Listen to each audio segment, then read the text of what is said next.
How you doing there? Welcome back to Babylon Talmud. Today we're studying Daf Chafei, Daf 25 of Masechta BavaBasra. Doop-a-doo. Alright. Well, there's some pretty good stuff on Daf Chafei. Yeah, I'd say that. I think. And then we get to the Mishnah towards the end of Daf Chafei. I plan to do all of this. It's getting not super late, but I shouldn't be tired yet. And we're going to get to the Mishnah that has been coming up over and over since the end of Bava Metzia with Machlekes Rabbi Yossi and the Rabbanan. It's on today's Daf. I plan to get that far. Okay, here we go. We are going to start at Daf Chafei Amud Aleph, all the way at the top of the Mishnah. Marchikin esa nevelos vesa kvarus vesa burski min ha'ir chamishim ama. We distance the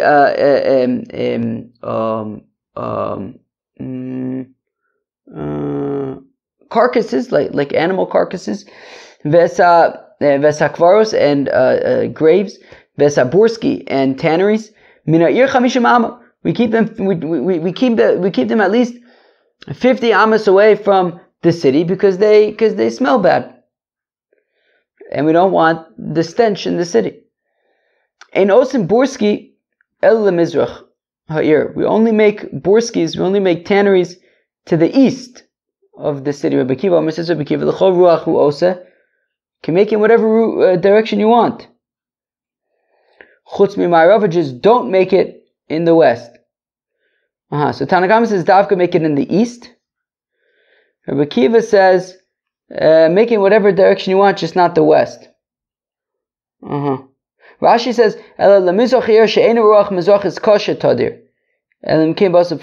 that the eastern wind is like a little bit of a chilled out wind, so therefore these things can be in the east, and it's not such a big deal. Rabbi Akiva says put it whatever direction you want, just not the west.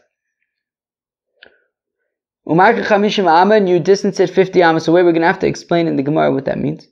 As we learned the other day on what Daf Yud Ches, about a week ago already, that we distance the flax soaking waters, the toxic flax soaking waters. We distance them from vegetable patches so that they don't contaminate the vegetable patches. We distance leeks from onions because they weaken the onions. And we distance mustard plants from bees because the bees eat the mustard and they hurt themselves. The bees eat the mustard and then they get all, and then the mustard is sharp, and they have to go and they eat all their honey, which causes a loss to the beekeeper because he's going to lose his honey. Rabbi Yossi Mater B'chardol, Rabbi Yossi allows the chardal situation, right? According to Rabbi Yossi, it is not an issue to plant mustard near bees. Rabbi Akiva had said you can have a tannery in any direction you want, north, south, east, just not west. And then he says, and you have to distance 50 amas. So what does it mean? Does it mean north, east, and south you can mamash have a tannery right outside the city, and just in the west you have to distance 50 amas? Or is it saying north, south, and east you have to distance 50 amas? I mean, you can have them in those directions, but you still have to distance 50 amas. In terms of the west, however, not at all. So that's the shaila. What exactly is Rabbi Akiva saying? Is he saying l'chol ruach hu oseh v'somech? Is Rabbi Akiva saying that north, south, and east you can have a tannery as close as you want to the city, chutz mi marava, but not in the west? The marchik nun ama v'oseh. In the west, you have to distance 50 amas. Odilma l'chol ruach hu oseh u'marchik 50 ama. Or is he saying, meaning the first way, I don't know, I got distracted myself. The first way would be that you can make it as close as you want, north, south, and east, but to the west, you can have it, but it have to be 50 amas? Or is it saying that north, south, and east, you can have it at 50 amas, Chutz miMa'arava, but not the west. Deino ose klal. You can't have a tannery dartin at all. Tashma kamanir detani Rabbi Akiva Omer says Rabbi Akiva l'choruach hu ose umarchik 50 amo. So if a brisa where Rabbi Akiva explicitly says that north, south, and east you can make a tannery in those directions, but it has to be at least 50 amos away. Chutz miMa'arava, but not in the west. Deino ose kol ikr, that you can't make a tannery in the west whatsoever. Tadira, because it's constant. Rav Nachman, my Tadira. Says Rav Nachman, what does it mean that the west is constant? If you're going to say, well, because the western wind is constant, there's always a western wind, and therefore we don't want to have a tannery in the west, because then you're just constantly going to be getting the stench in the city. By Abba, Amarab, Dalid Ruchis, Minashvis, Bechol Yom. There are 4 winds that wind every day, that blow every day. V'ach Tzvonisim Kulan. And it's the northern wind that is with all of them, that is constant, not the western wind. She'il Maleken, because if not for the northern wind, does Rashi say epis about the Ruach Tzvon? Shehirako Mesuka V'tzlula, says Rashi, because it's very soft and sweet and pure and clean and clear. The northern wind. What wind do I get? I forget. I look at the maps recently because you have to know. I thought it would be a responsible thing to do to figure out what direction the rockets would come from, so that I could try to make a cheshbon whether I think there's any reason to think that my house would be a relatively safe place to store myself. Anyway, so that means that, right, so the north is in front of me right now, so that means that to the west and to the east are to my sides. So we can get a geschmack, a cross breeze at night over here from the west to the east. But alright, Al Capone. So where am I? So it's the northern wind that is constant, not the western wind. If not for this northern wind, the world would not exist for even an instant without this northern wind.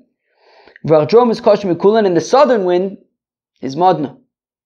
It's very, very, very difficult. And if not for the Ben Nates, this angel that holds back this southern wind with its wings, would destroy the world. Shneimar, the Apostle says, "Binoscha Yaver Netz Yifros Knof of L'Seimon." That I think the concept here is that this angel nets kind of sticks out its wing, and then it cancels out this southern wind. Elamai Tadir. So then, what is constant about the west? It's not the western wind, because we said the northern wind is constant. Tadira Bishchina. The divine presence is always in the west, therefore don't have a tannery there. Because says Rabbi Shimon Levi, let us give a big shkoich to our fathers. Makom tefillah. What was that? Goes about Shehudi that they let us know makom tefillah, where is the direction to daven and where is the divine presence. The Apostle says, Utzva shamayim l'chol mishtachavim, that the legions of the heavens bow towards you. Now, of course, the sun rises in the east and travels towards the west. And it says, L'chol mishtachavim, that as it travels towards the west, it is bowing down to the Eibishter, which means that the Eibishter is in the west, the Shechina is in the west. Maskav Rav Acha bar Yaakov, Rav Acha bar Yaakov asa kasha v'dilma ke'evet shenol terabo pras mirabo v'chozer la'achorov. Maybe it's punkt fakert. Yes, the sun rises in the east and it's traveling towards the west, but Rabbi Shimon Levi said it, because it's traveling towards the west, that assumes that it's facing the west, and therefore the Shechina is in the west. Maybe it's punkt fakert. It comes from the rise in the east, and it goes towards the west, but it's moving backwards. It's still facing the Eibishter, right? Like an Eved who receives a portion from his master, and then he's backing away. But he doesn't turn his back to the Adon. He faces the Adon and walks backwards. So maybe it's like that. Maybe Taka the Shechina is in the east. Right again, Maskeflor Ravacha Yaakov asks, Viduma Kevich Noto Pras Mirabo. Maybe it's talking like an Eved who receives a portion, epis from his Adon. V'choze lachorif, and he leaves. Well, he walks away backwards. He backs away, and therefore he's still facing the Adon, and therefore the Shechina would be in the east. Umishtachman Bazdan Kasha, Staka Aguta Kasha. Rabbi Oshaya Savar Shechina b'chol makom. Rabbi Oshaya holds that the divine presence is everywhere. Dam Rabbi Oshaya, because Rabbi Oshaya says, what does the pasuk mean? Atahu Hashem levadecha, Ato asisas hashamayim v'gomer. Right, that the beginning of that pasuk of Utzva Hashem Mishtachim, it says, Ato Hashem levadecha, Ato asisas hashamayim v'gomer, shluchecha, that your messengers, lokesh shluchei basa v'dam. They are not like the messengers of flesh and blood. If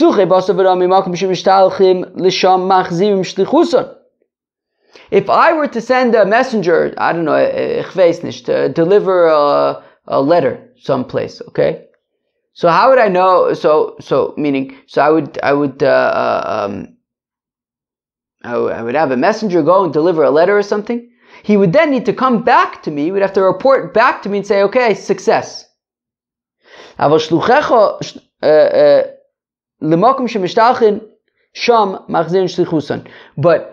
Eibishter doesn't need for them to come back to report how it went, because the Eibishter is everywhere.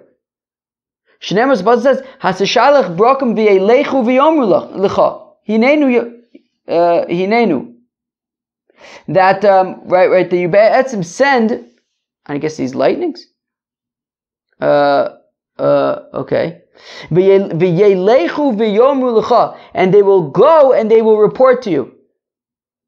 They will go, and they will say, here we are.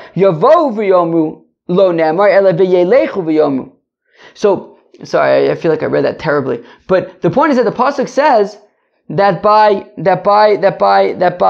these messengers of God, they're going and reporting back, not returning and reporting back. If I were to make a messenger, I would need him to return, to come back to me, because I'm here. I'm not everywhere. I'm in one place. Therefore, after the messengering, they need to return back to me to report. But by the Eibishter, they could just report from anywhere, because the Eibishter is everywhere. So as it says, that they will go and then report back, here we are. It doesn't say that we'll, right, I'm reading this again. It doesn't say we will come back, that they will come back to report. No, they're going to go and report from wherever. Teaches that the divine presence is everywhere. Rabbi Shmuel Eichid holds that the divine presence is everywhere. How do we know that the divine presence is everywhere? Shenemar, as the pasuk says, that this is a pasuk from Zechariah, that the angel that was speaking that was speaking to me left, and then another angel was coming towards him. Now, I would have expected that another angel was following behind him. The first angel left, and there was another angel behind him, that they're all coming from the same place. They're all coming from God, from the same place. But no, it says one angel is coming from this direction, another angel is coming from another direction, but they're both coming from God. So the crossover, it says that they're going towards each other, which means that the divine presence is everywhere. The Shekhinah is everywhere. Therefore, you can have an angel coming from God from this direction, and another angel coming from God from a different direction, because God's in every direction. Rav Sheshes held that the Shekhinah is everywhere. Rav Sheshes says to his attendant, Rav Sheshes, of course, was blind. So he said to his attendant that, when it's time to daven, face me in any direction so that I could daven, just not eastwards. And not because there's no Shechina in the east, but Ela Mishum Demaru Bamine, because the Shmendriks, because the Minim, they would pray to the east. So Rav Sheshes didn't want to pray to the east because they ruined it for him. But in principle, Rav Shesha says you can in principle daven in any direction because the Shechina is in every direction. Rababo Amar, it says Rababo, Shechina b'Ma'ariv, Shechina is in the west, like Rabbi Shimon Levi had said. Damar Rababo says Rababo, my Uriah Avir Ka. That Uriah is the wind, the breath of God. Now Uriah apparently, either means the west, and that we're saying that the west is where God is, or it means that Taka, the God is in the east and he's breathing towards the west. Right? That was the second shot in Rashi. Was that correct? Yeah, exactly. Right? Yeah, exactly. That Uriah means the east, and that God is in the east, and that God is in the west and he's breathing towards the east. I think is what Rashi said, right? And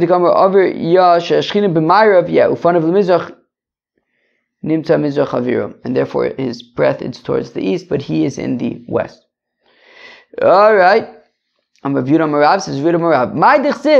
supposed to mean? Yarov kamotor likri, that my lessons will drip like dew.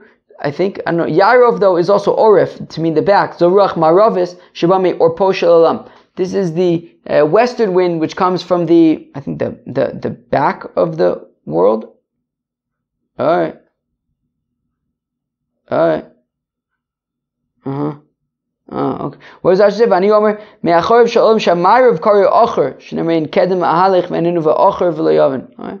So there was Yarof is like Orpo, which is the back of the neck, which is like Achor, and which is the west. Okay. Tizal katalim rasi zoruach tzvonis. So when it says tizal, it will, I guess, also flow, to drip. I don't know. Katal, like dew. My sayings.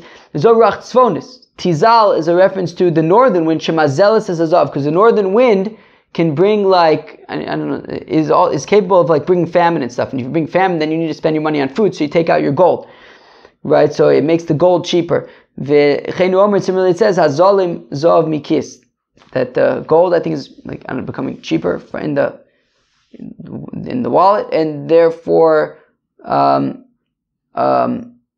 Tizal Kazal Masi is a reference to Ruach Tzvonus, which is Maseles Esazov. Kisir Maledesha Zoruach Mizrachis. This is the eastern wind. Shemisaeris Eskola Olam Kisoir, that it makes all the world stormy, like some kind of demon. And rain on the grass. Zoruach Dromus, that is the southern wind. Sheimaile Revivim Magadelas Asovim, that it has rain and it makes grass grow. Sounds nice. Tanya Rabbi Eliezer says Rabbi Eliezer, Olam leachsadra udom evruach tzvonis eina misobeves b'chem shagia chame etzel karen maravis tzvonis nichpeves v'olu l'mayla min harakia. Rabbi Shua Omer, Olam lekuba, hudom evruach tzvonis misobeves v'cheven shechama magia magas v'chem maravis tzvonis makeves v'chozeres achorei kipa shnem holi chadorim v'sofim v'gomer. Shnaikis. We've seen this Gemara in Masechta Eruvin, I think. I remember learning this Gemara on Yom Kippur. Yom Kippur 2020, it was a chutzlos. We were davening at our neighbor in a tent in the backyard, and I remember it was during the break on Yom Kippur. That's when I was learning this Gemara. I think I may have understood it better that time, because I don't really understand it that well this time. Okay.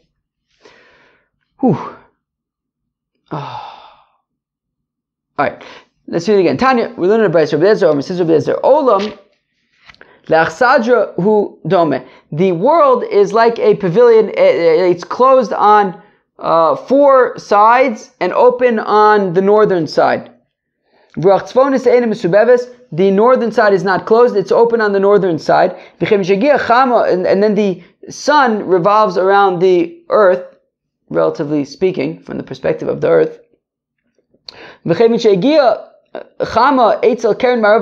So the sun, of course, traverses from east to west. So now when the sun reaches the northwestern corner, nichpefes ve'ola l'mayla, right, because it right, l'mayla min harakia. Yeah, because I think the point is that the sun travels from the east to the west, but southwards. Travels southwards from the east to the west. And we're saying that the world is open on the northern side. So the sun then doesn't like travel that. It then just goes back down south, back to the east. Right? Back to the Malam and Arkia, above the firmament. It goes swings back to the east. Something like that, maybe. Rabbi Yeshua says, Olam le kuba hu dome. No, the world is like what's a kuba? Ohel, like a tent. And it's completely enclosed on all four sides. Okay? V'achtzvonis misobeves, and the northern side is also enclosed. So the sun traverses from the east to the west by way of the south throughout the course of the day, and when it reaches the northwestern corner, makefes v'chozeres achore kippah, it then continues going up north, and it continues its circle going back to the east. I think, maybe, hopefully there's some truth in that. Shenemar, as the pasuk says, Holech el darom, so during the course of the day it goes southly, V'sovev el tzafon v'gomer, and then overnight it goes northward. Holech el darom bayom, it goes southward during the day, V'sovev el tzafon b'layla, and it goes northward at night to go back to the east where it's going to rise again. Sovev holech haruach v'svivosav shav haruach. Okay. Fine. So elu pnei mizrach ufnei ma'ariv. This is the eastern and western horizon. Shapayim misabavtam ufayim me'alachtan. That sometimes it's during the night, sometimes during the day. Meaning when the sun will pass like the eastern and western horizons, I think. So in like the summer, when the days are longer, so this will happen during the day. In the winter, when the days are shorter and the nights are longer, it'll happen at night. I hope there's I'd be happy if there was like a spark of truth if everything I'm saying right now had some amount of truth in it. I take that as a win, because I don't know what this is like talking about. Fine, but okay. So now, who are you, Omer? He would say, who? Asan Rabbi Eliezer. This is Rabbi Eliezer. Rabbi Eliezer would say, Min cheder tavo sufa, from the cheder, from the room, I guess, will come a whirlwind. Zaruach dromis. This is the southern wind. Mimizarim kara, and from the spread out stuff, I think cold. Zaruach tzvonis. This is the northern wind. Okay, because like the northern wind, we said, according to Rabbi Eliezer, is open. Right, the northern thing is open, so therefore it's like the spread out one. Minishmas keal yitain karach zorach maravis. Okay, from the breath of God will be ice. That's the west. V'rochav, I think. Mayin b'mutzak. Well, did I read that right?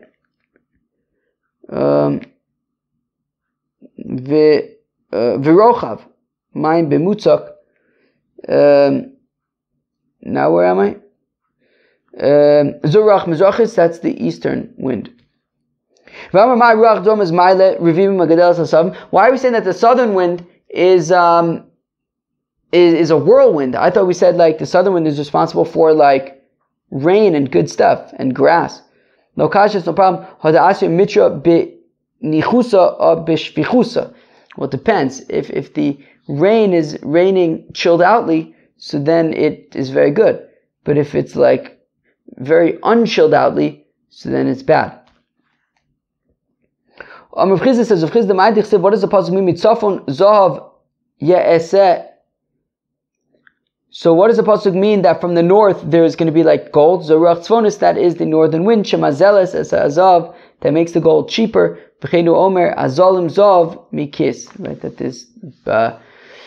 I think it means that the gold becomes like cheaper from the wallet because the northern wind could lead to famine, and then you got to take out all your gold in order to afford food.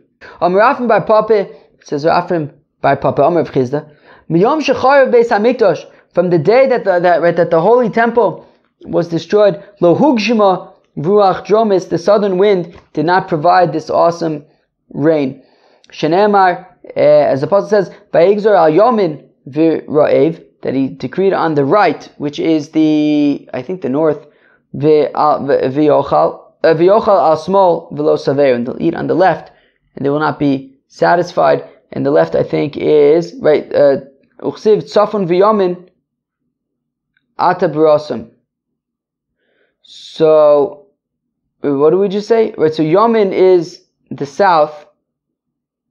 And tzafon, I guess, is the north. So I guess left is north and right is south. So I guess vayigzor al yomin v'ra'ev. So it means that there was famine in the south, which means that clearly it wasn't providing awesome rains. Okay, ata b'rosam. Ve'omar Rafram bar Papa, Omer of Chizda, Yom Shchar Beis Hamikdash, from the time that the holy temple was destroyed, Ein hagasham yordim me'otzar tov. The rain does not come from the good storage place. Shneimar, as the apostle says, Yiftach Hashem l'chos otzar tov, that the Eibishter is going to open up his good storage house. But from the time that the Beis Hamikdash was destroyed, the rain didn't come from there. Bizman she Yisrael, I'll skip the next few words. Shruyin al admosom. Gisham Yordim Me'otzar Tov, that when the Yidden are, how do you define Shruyin? Are living on their land, so then the rains come from the good storage place.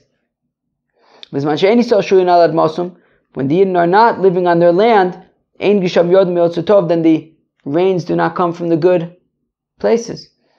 So when the Yidden came back to Eretz Yisrael, and they made Eretz Yisrael into Eretz Yisrael, that's when everything started happening in big ways. Rabbi Yitzchak says, Rabbi Yitzchak, Harotza sheyachkim yadrim v'sheyayshir yaspin bara. So this is pretty famous, right?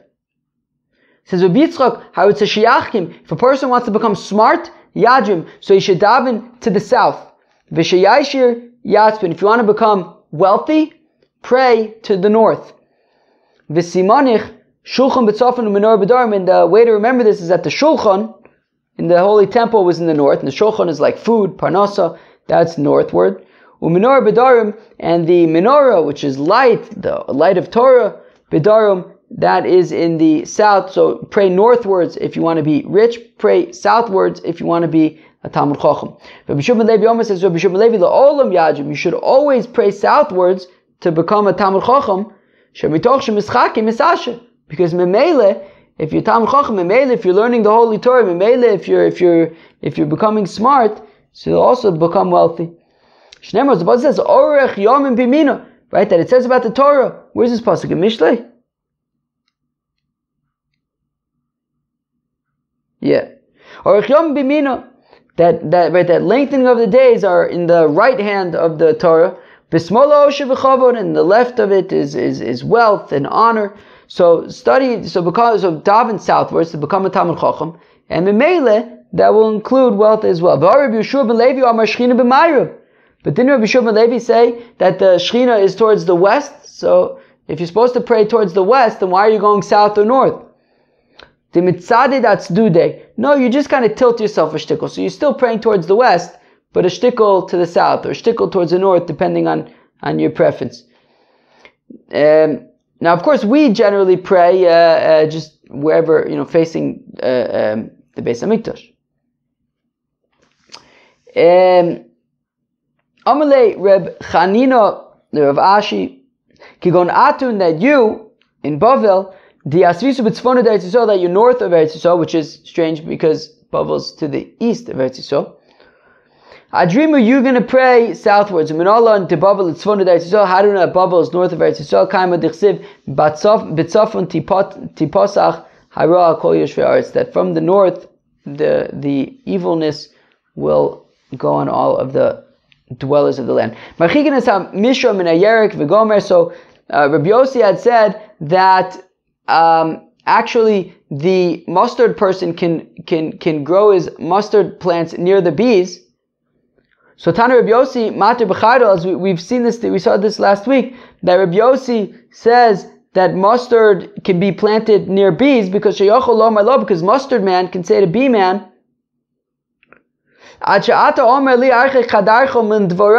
bee man, before you start yelling at me to get my mustard away, you get your bees away from my mustard, because they're eating the flowers of my mustard. So before you come and say that my mustard's ruining your honey, your bees are ruining my mustard. Leave me alone. Gewaldig. Says the Mishnah, Ilon mina bor esim v'chomesh amos. So this is the Mishnah that we've been seeing now already for about a month. Here it is in the source, in the original, that a tree must be this. Let's say Shimon has a pit, Reuven has a tree. So machikin as a ilon min abor esim v'chomesh amos. So according to the Tanna Kama, of course, as we've seen so many times, it's Reuven's responsibility to distance his tree from Shimon's pit 25 amos. If it's a carob tree or a sycamore tree, then it's even further. It has to be 50 amos away from Shimon's pit. And this applies both whether we're talking about up and down, right? Whether the pit is higher than the tree, or if the tree is higher than the pit, or whether they're on equal land. They still need to be distanced. Whether it's on flat land, they still have to be distanced. V'sofik zeh kodam. Where am I? Imabor kadma. If the pit was there first, and then Reuven planted his tree afterwards, kotset. So Reuven needs to cut down his tree, but v'nosein damim. But Shimon still needs to pay Reuven for the value of the tree that was cut down. V'em ilon kodam. Now, if the tree was there before the pit, lo yikotz. Well, then Reuven does not need to cut down the tree. Sofik zeh kodam. What if you're not sure which one came first? Lo yikotz. Well, then don't cut it down. Rabbi Yossi says, Rabbi Yossi, avapisha abor kodem slilan. Even if the pit was prior to the tree, and Reuven planted his tree afterwards, lo yikotz. Reuven does not need to cut down his tree. Where am I? Because everybody can do whatever they want on their property. If Shimon wants to dig a pit in his property, gesundheit. Reuven wants to plant a tree in his property, gesundheit. Everyone does whatever they want to do on their property. Reuven doesn't need to cut down his tree. Tana, we learn in a brisa, bein sha'abor lemato ve'ilon lemaila, whether the pit is lower down and the tree is higher up. Bein sha'abor lemaila bin lemato, or whether the pit is higher up and the tree is lower down. Still, right, the Chacham would say that if the pit was there first, Reuven would have to cut down his tree. I understand if the pit is lower down and the tree is higher up. Well, then I get it. I understand why the tree would be a problem for the pit, which is lower down. Because because the roots of the tree are going to go downward to where the pit is and create a mess for the pit. But if the tree is lower down and the pit is higher up, so what effect would the roots have on the pit? So Amai, what's the problem? Omer Reb Chaga b'shem Reb Yosef mipnei shemachlidin es hakarka umalkin karka isa shalbor. Well, because it like weakens the land, right? Just having this tree in the ground weakens the ground, and therefore is necessarily, even though the tree is lower down than the pit, it's ultimately going to have negative effects on the pit. Rabbi Yossi had said in the Mishnah that even if Shimon's pit was there first, and then Reuven planted his tree, he does not need to cut it down. Because Shimon can do what he wants on his property, Reuven does what he wants on his property. Says Rav Yehuda Mashmuel that the halacha is taka like Rav Yossi, that each person can do what they want on their property. Rav Ashi says, Rav Ashi ki avon bei Rav Kahana, when we were by Rav Kahana, Hava Aminon, he said, Modi Rav Yossi begirei didei, that Rav Yossi, however, admits that if Reuven is causing direct damage, direct harm to Shimon's property, well then that is not okay. And as we learned in Masechta Bav Metzir, right, there was a scenario where Reuven's on the second floor, Shimon's on the first floor, and he's got a leak in his bathroom, and it's leaking direct every time he washes his hands, and takes a shower and flushes the toilet, whatever it is, it goes straight down to, it's leaking into Shimon's apartment on the first floor. So in that case, Rabbi Yossi would agree, right, that it's a problem. So where the damage is direct, so Rabbi Yossi would agree it's a problem. But here, it's certainly indirect, because, you're planting a tree, it's going to take years until there's any damage, and that, so it's happening much later. It's definitely not direct from what I'm doing right now. Okay. Where am I? Papa Yonah. There was a guy named Papa Yonah. He was originally poor, and then he became wealthy. Bona Apadna, and he built for himself a gorgeous palace. Now there were sesame seed, harvesters in his neighborhood, and they would make tchina. That when they would crush the sesame seeds, I guess to make oil, it would rattle the walls of his palace. So Papa Yonah came to Rav Ashi, Omarle, and Rav Ashi says, well, Kiavon Bei Rav Kahana, that when we will buy Rav Kahana, Havaminon, we said Moder Rav Yosef Begirei delay, that when the harm is being caused directly, well then even Rabbi Yossi would say that it is a problem. So therefore, these sesame crushers, they can't make the argument, we can do whatever we want on our property. No, but if you're directly causing damage to Papa Yonah's mansion, so then it's a problem. Bechama, and how much would be considered enough that we would compel the sesame crushers to stop? But that if the lid of a barrel was on one of the walls and it would move around the lid and rattle the lid, then that means that there's enough shaking happening that we can compel the sesame crushers to stop. Devei by Marian Bray de Rovin ki have a napze kitano, that by Marian Bray de Rovin when they would beat the flax, and then the stuff that you don't want would go flying. So then have a azla rikso mazko inshe, and I guess whatever went flying out of the flax would cause damage to others. So the comment of Ravina, so it came before Ravina. Amalon Ravina says, Kaminon moder Rabbi Yosef begirei delay.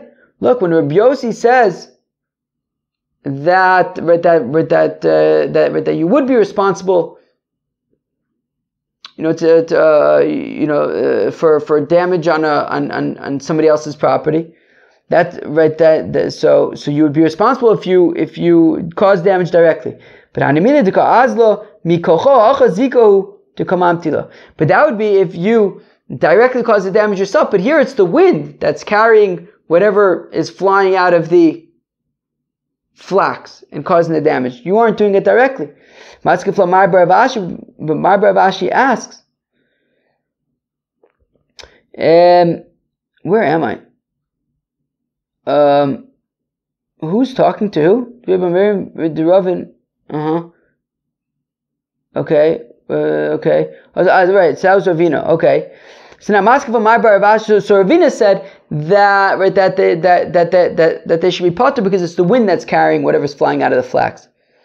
Maskeva Mar Bar Avashi asked, Ma'ishno mizov ruach masayato, on Shabbos, if you winnowing, I think we talked about yesterday, is when you take some kind of a winnowing fork and you throw up the wheat and stuff, and the chaff gets blown away by the wind. So if you do that on Shabbos, and the wind is helping you remove the chaff, you're still going to be chayiv nonetheless. So even though the wind is involved, you're still chayiv. So why is Ravina saying over here that because the wind is flying, when you're beating this flax and the stuff goes flying from the flax, the wind is carrying it, why should you be potter? On Shabbos you'd be chayiv for Zora V'ruach Masayato. So you could say that, well, they're different because Shabbos is an Isser Shabbos, whereas this is Mamona, this is money. Well, I'm starting to lose it. It's a good thing there's only like 3 lines left.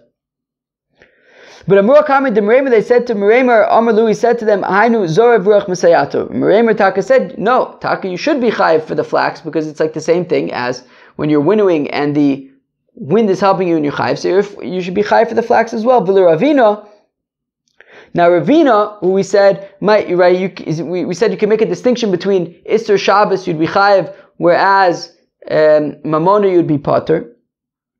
And say that it's the wind that's carrying it, therefore you're potter. But Majnami gates ayotze mitachas hapatish v'ezik dechayiv l'shalim. If a person is knocking on something with a hammer and a spark goes flying and damages, so you're chayiv. So shouldn't you also be chayiv when you're beating flax and something goes flying and causes damage? Well, in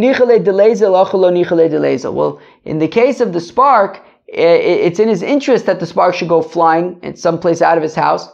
So therefore, it's in his interest, and therefore if damage is caused, he's responsible. Here, it's not apparently in their interest for this flax stuff to go flying places, and therefore they're potter according to Ravina.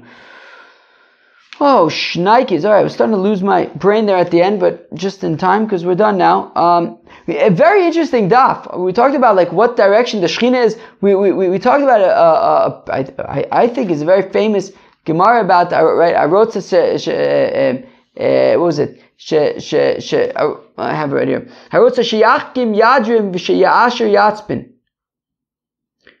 Yeah, that's an interesting Gemara. And then we finally got to the famous machlokas, contextually famous machlokas between the Rabbanon and Rabbi Yossi about, is it the responsibility of the damaging party? Well, I mean, that's already a drash on it, but basically with the pit and the tree, does Reuven, who owns the tree, have to cut it down or not? Chum say yes, Rabbi Yossi says no. Peace out.